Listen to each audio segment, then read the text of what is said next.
नमस्कार दोस्तों, डियर किसान यूट्यूब चैनल पर आपका एक बार फिर स्वागत है। किसान भाइयों, गेहूं सरसों के साथ साथ दूसरी रबी की फसलों की खरीद भी शुरू हो चुकी है। बहुत से राज्यों में शुरू हो चुकी है। यदि नहीं हुई है तो 5-10 दिन के अंदर वहाँ पर भी हो जाएगी। और फसल खरीद से संबंधित अलग अलग आपके सवाल हैं। बहुत सारे सवाल वीडियो के नीचे कमेंट में आ रहे हैं। इनमें ज़्यादातर एक सवाल आता है, ज़्यादातर उसके ऊपर कन्फ्यूजन है कि क्या हरियाणा के अंदर दूसरे राज्यों के किसान भी फसल बेच सकते हैं, या फिर जो मेरी फसल मेरा ब्यौरा हरियाणा सरकार का पोर्टल है जिसके ऊपर पंजीकरण करवाना आवश्यक है यदि आपको मंडी में फसल बेचनी है तो क्या इस पोर्टल के ऊपर दूसरे राज्यों के किसान भी अपना पंजीकरण करवाकर अपनी फसल हरियाणा की मंडियों में बेच सकते हैं? तो इस सवाल का आपको कन्फर्म जवाब इस वीडियो में दिया जाएगा। इस चीज़ को थोड़ा विस्तार से समझने के लिए, थोड़ा बारीकी से समझने के लिए हम इस न्यूज़ को देखते हैं, क्योंकि ये जो न्यूज़ है इसको देखने के बाद में ही इस बात के ऊपर बहुत ज़्यादा कन्फ्यूज़न किसानों को हुआ है। तो सबसे पहले इसी को ही हम देखते हैं। मुख्यमंत्री ने खरीद प्रबंधों को लेकर की समीक्षा बैठक और उसमें ही इन बातों के बारे में बताया गया था। बॉर्डर पर ही रोके जाएंगे पड़ोसी राज्यों के किसान, पुलिस का होगा पहरा। इसके बाद में जो कन्फ्यूजन वाली बात है वो यहाँ पर और ज़्यादा नीचे दी गई है कि हरियाणा की मंडियों में पड़ोसी राज्यों जिसमें खासकर हरियाणा से लगते पंजाब, उत्तर प्रदेश और राजस्थान के किसानों की अपनी फसलें लेकर आते हैं। इस बार इंटर स्टेट बॉर्डर पर पुलिस का पहरा रहेगा।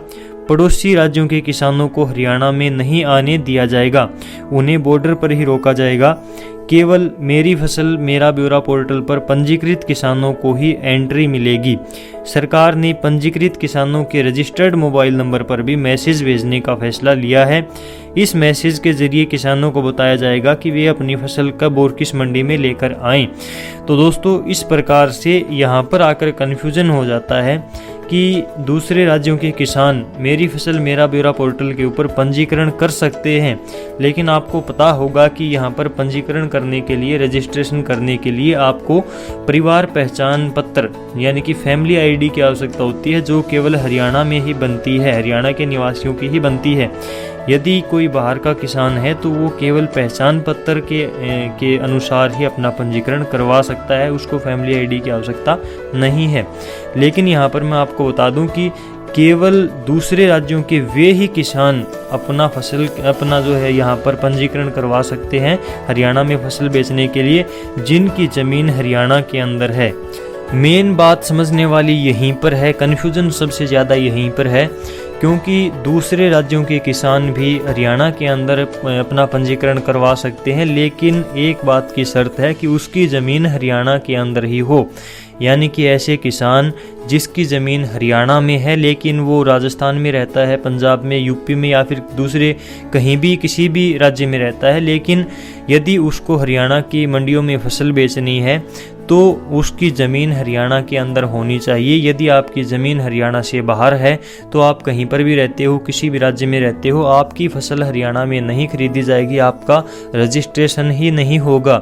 और यदि आपकी ज़मीन हरियाणा के अंदर है, आप कहीं पर भी रहते हो, किसी भी राज्य में रहते हो, तो कोई दिक्कत नहीं है, आप अपनी फसल हरियाणा में ही बेच पाएंगे। तो यहीं पर आकर ही किसानों को कन्फ्यूजन था, क्योंकि बार बार सुनने में आता था कि किसी भी राज्य के किसान जो है अपनी फसल हरियाणा में बेच सकते हैं, लेकिन ऐसा नहीं है। जिसकी ज़मीन हरियाणा में है वो कहीं बाहर रहता है, किसी दूसरे राज्य में रहने लगा है, तो वो अपनी फसल हरियाणा में बेच पाएगा। अदरवाइज़ किसी भी राज्य का किसान जिसकी फसल दूसरे राज्यों में है, ज़मीन दूसरे राज्यों में है, तो वो अपनी फसल यहाँ पर हरियाणा में नहीं बेच पाएगा, वो पंजीकरण ही नहीं कर सकता। और यदि दूसरे राज्य के किसान हैं तो वो कैसे अपना पंजीकरण करें, इसके बारे में यदि बात करें तो उसको फैमिली आईडी दिखाने की कोई आवश्यकता नहीं है, केवल पहचान पत्र से ही उसका पंजीकरण हो जाएगा। फिलहाल तो ये साइट बंद है, मेरी फसल मेरा ब्यौरा, लेकिन लेकिन 5 और 6 अप्रैल को एक बार फिर से ये साइट ओपन होगी। यदि आपने पंजीकरण नहीं करवाया है तो करवा सकते हैं। और आशा करता हूँ कि आपके इस सवाल का जवाब आपको सही से मिल गया होगा। और यदि आपका कोई और सवाल है तो आप कमेंट बॉक्स में अवश्य लिखें।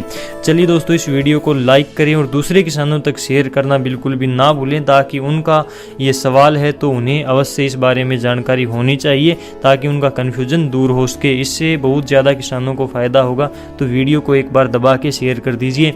चलिए आज की इस वीडियो में इतना ही। यदि आप डियर किसान पर नए हैं तो चैनल को सब्सक्राइब करना बिल्कुल भी ना भूलें। चलिए आज की इस वीडियो में बस इतना ही। मिलते हैं आपसे अगली वीडियो में कोई नई जानकारी के साथ। तब तक के लिए नमस्कार, जय हिंद।